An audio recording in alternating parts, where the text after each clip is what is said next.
ಧರ್ಮಸ್ಥಳ ಪ್ರಕರಣಕ್ಕೆ ಸಂಬಂಧಪಟ್ಟಂತೆ ಇವತ್ತು ಒಂದಷ್ಟು ಬೆಳವಣಿಗೆಗಳಾಗಿದೆ. ಒಂದು ಕಡೆ ಎಸ್ಐಟಿ ನಿರಂತರವಾಗಿ ತನ್ನ ತನಿಖೆಯನ್ನ, ಕೆಲವರ ವಿಚಾರಣೆಯನ್ನ ಮುಂದುವರೆಸಿದೆ. ಇದರ ಜೊತೆಯಲ್ಲೇ ಬಹಳ ಪ್ರಮುಖವಾಗಿ BL ಸಂತೋಷ್ ಅವರು ಇವತ್ತು ಮಾತನಾಡಿದ್ದಾರೆ.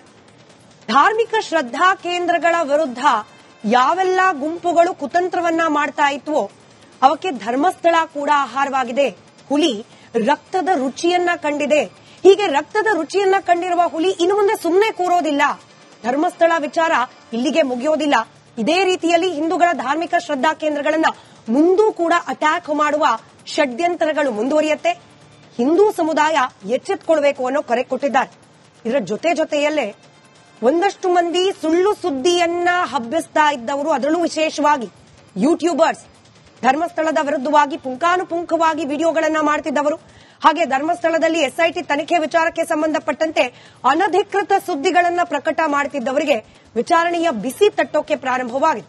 ಎಲ್ಲಾ ವಿಚಾರಗಳನ್ನು ಇವತ್ತು ಚರ್ಚೆಗೆ ಒಳಪಡಿಸ್ತಾ ಇದ್ದೀನಿ. ಚರ್ಚೆಯಲ್ಲಿ ಪತ್ರಕರ್ತರು ಕೀರ್ತಿ ಶಂಕರ್ ಘಟ್ಟ ಇದ್ದಾರೆ, ಹಾಗೆ ಮತ್ತೋರ್ವ ಪತ್ರಕರ್ತರು ಜಿತೇಂದ್ರ ಕುಂದೇಶ್ವರ್ ಇದ್ದಾರೆ, ಹಾಗೆ ಸೌಜನ್ಯ ಪರ ಹೋರಾಟಗಾರರು ರಾಬರ್ಟ್ ರಜೋರಿಯೋ ಅವರಿದ್ದಾರೆ.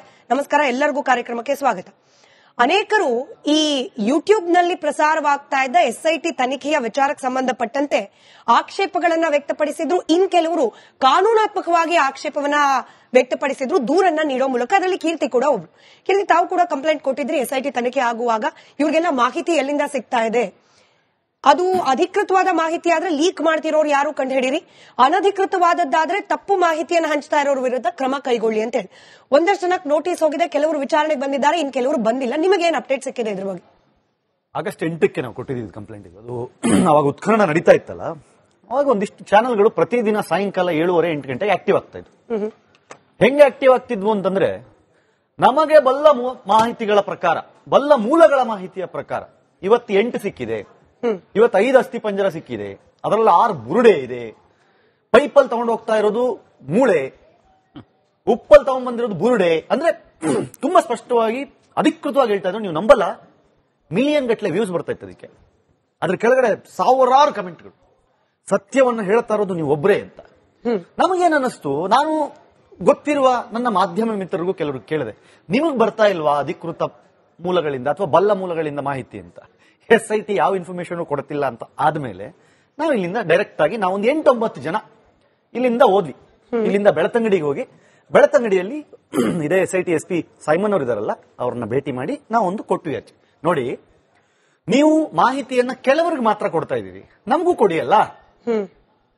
ನಾವು ಒಂದಿಷ್ಟು ವರ್ಷದಿಂದ ಪತ್ರಕರ್ತರು ಅಂತ ಹೇಳಿಸ್ಕೊಂಡಿದೀವಿ, ನಾವು ನಮ್ಮ ಹತ್ರನೂ ಮಾಹಿತಿ ನಾವು ಕೊಡಬೇಕು, ಅಲ್ಲಿ ಕೊಡ್ತಿರೋ ಮಾಹಿತಿ ನಮಗ್ ಕೊಡಿ ಅಂತಂದಾಗ ಅವ್ರು ಸ್ಪಷ್ಟವಾಗಿ ಹೇಳಿದ್ರು, ಅದೆಲ್ಲ ಸುಳ್ಳು, ನಾವು ಯಾರಿಗೆ ಯಾವುದೇ ಮಾಹಿತಿಯನ್ನ ಕೊಡ್ತಾ ಇಲ್ಲ ಅಂತ ಹೇಳಿ ನಮಗೆ ಒಂದು ಹಿಂಬರಹ ಬರೆದು ಕೊಟ್ಟರು. ನೀವು ಸ್ವೀಕರಿಸಿದೀವಿ, ನಾವು ಅವ್ರನ್ನ ರ್ಯಾಡರ್ ಅಲ್ಲಿ ಇಡ್ತೀವಿ, ಅವ್ರನ್ನ ನಾವು ಗಮನಿಸ್ತೀವಿ ಅಂತ.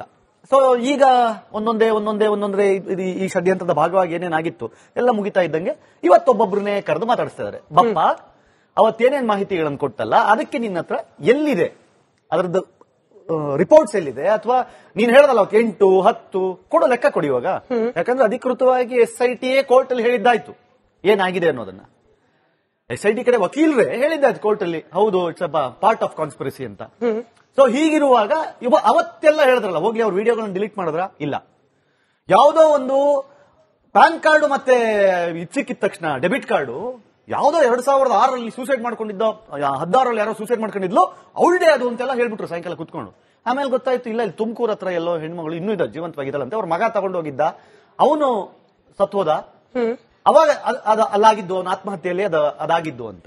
ಸೊ ಅಂದ್ರೆ ಸುಳ್ಳು ಹೇಳಕ್ ಕುತ್ಕೊಂಡಾಗ ಹಸಿ ಸುಳ್ಳುಗಳನ್ನ ಹೇಳಿದ್ರು. ಅದಕ್ಕೆ ಇವಾಗ ಫಲ ಸಿಗ್ಬೇಕಲ್ಲ, ಫಲ ಸಿಗೋದಕ್ಕೆ ಈಗ ಕರ್ಕೊಂಡು ಹೋಗಿ ಒಬ್ಬೊಬ್ರನ್ನೇ ಗ್ರಿಲ್ ಮಾಡ್ತಾ ಇದಾರೆ. ಹೇಳ್ರಪ್ಪ, ಅನನ್ಯ ಭಟ್ ಬಗ್ಗೆ ಎಂತೆಂತ ಸುಳ್ಳುಗಳು.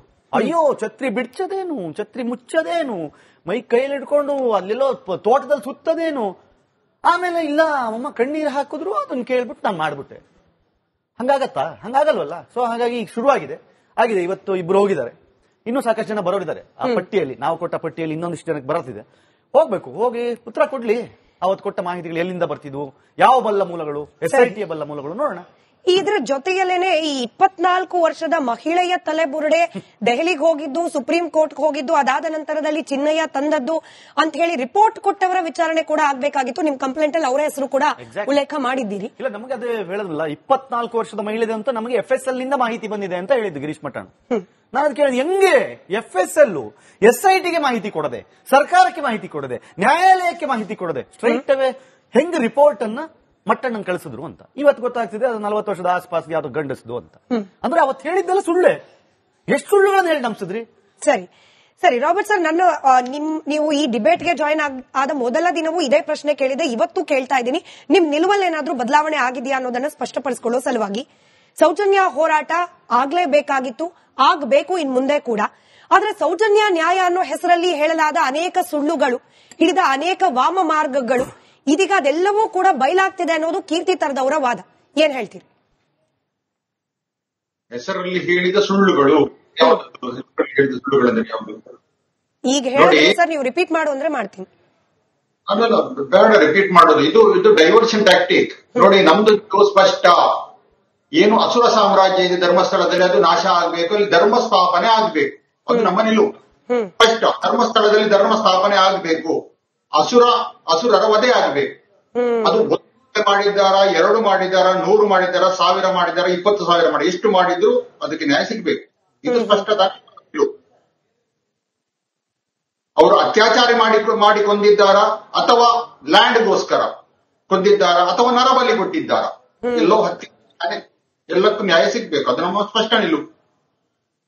ಇನ್ನೇನ್ ಬೇಕಾದ್ರೆ ಹೇಳಿ ಕಂಟಿನ್ಯೂ ಮಾಡಿ ಸರ್, ಕೇಳಿಸ್ತಾ ಇದೆ, ಹೇಳಿ. ಅದೇ ನಾನು ಹೇಳಿದಲ್ಲ, ನಮ್ ನಿಲುವು ಅಷ್ಟೇ ಸ್ಪಷ್ಟ. ಧರ್ಮಸ್ಥಳದಲ್ಲಿ ಧರ್ಮ ಸ್ಥಾಪನೆ ಆಗ್ಬೇಕು, ಅಸುರ ಸಾಮ್ರಾಜ್ಯದ ಪತನ ಆಗ್ಬೇಕು. ಸರಿ ರಾಬರ್ಟ್ ಸರ್, ನೀವು ಈ ಡಿಬೇಟ್ಗೆ ಜಾಯಿನ್ ಆದ ಮೊದಲ ದಿನವೂ ಇದೇ ಪ್ರಶ್ನೆ ಕೇಳಿದೆ, ಇವತ್ತು ಕೇಳ್ತಾ ಇದ್ದೀನಿ. ನಿಮ್ ನಿಲುವಲ್ಲಿ ಏನಾದ್ರೂ ಬದಲಾವಣೆ ಆಗಿದೆಯಾ ಅನ್ನೋದನ್ನ ಸ್ಪಷ್ಟಪಡಿಸಿಕೊಳ್ಳೋ ಸಲುವಾಗಿ. ಸೌಜನ್ಯ ಹೋರಾಟ ಆಗ್ಲೇಬೇಕಾಗಿತ್ತು, ಆಗಬೇಕು ಇನ್ ಮುಂದೆ ಕೂಡ. ಆದ್ರೆ ಸೌಜನ್ಯ ನ್ಯಾಯ ಅನ್ನೋ ಹೆಸರಲ್ಲಿ ಹೇಳಲಾದ ಅನೇಕ ಸುಳ್ಳುಗಳು, ಹಿಡಿದ ಅನೇಕ ವಾಮ ಮಾರ್ಗಗಳು, ಇದೀಗ ಅದೆಲ್ಲವೂ ಕೂಡ ಬಯಲಾಗ್ತಿದೆ ಅನ್ನೋದು ಕೀರ್ತಿ ತರದವರ ವಾದ. ಏನ್ ಹೇಳ್ತೀರಿ? ಹೆಸರಲ್ಲಿ ಹೇಳಿದ ಸುಳ್ಳುಗಳು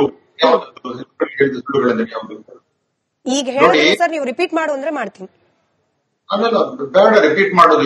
ಇದು ಡೈವರ್ಷನ್ ಟ್ಯಾಕ್ಟಿಕ್. ನೋಡಿ, ನಮ್ದು ಸ್ಪಷ್ಟ.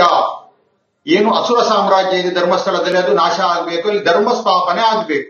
ಅದು ನಮ್ಮ ನಿಲುವು ಸ್ಪಷ್ಟ. ಧರ್ಮಸ್ಥಳದಲ್ಲಿ ಧರ್ಮ ಸ್ಥಾಪನೆ ಆಗ್ಬೇಕು, ಅಸುರರ ವಧೆ ಆಗ್ಬೇಕು. ಅದು ಮಾಡಿದ್ದಾರ, 2 ಮಾಡಿದಾರ, 100 ಮಾಡಿದಾರ, 1000 ಮಾಡಿದಾರ, 20,000 ಮಾಡಿ, ಎಷ್ಟು ಮಾಡಿದ್ರು ಅದಕ್ಕೆ ನ್ಯಾಯ ಸಿಗ್ಬೇಕು. ಇದು ಸ್ಪಷ್ಟ. ಅವರು ಅತ್ಯಾಚಾರ ಮಾಡಿ ಕೊಂದಿದ್ದಾರ, ಅಥವಾ ಲ್ಯಾಂಡ್ಗೋಸ್ಕರ ಕೊಂದಿದ್ದಾರ, ಅಥವಾ ನರಬಲಿ ಕೊಟ್ಟಿದ್ದಾರ, ಎಲ್ಲೋ ಹತ್ಯೆ, ಎಲ್ಲಕ್ಕೂ ನ್ಯಾಯ ಸಿಗ್ಬೇಕು. ಅದು ನಮ್ಮ ಸ್ಪಷ್ಟ ನಿಲುವು. ಇನ್ನೇನ್ ಬೇಕಾದ್ರೆ ಹೇಳಿ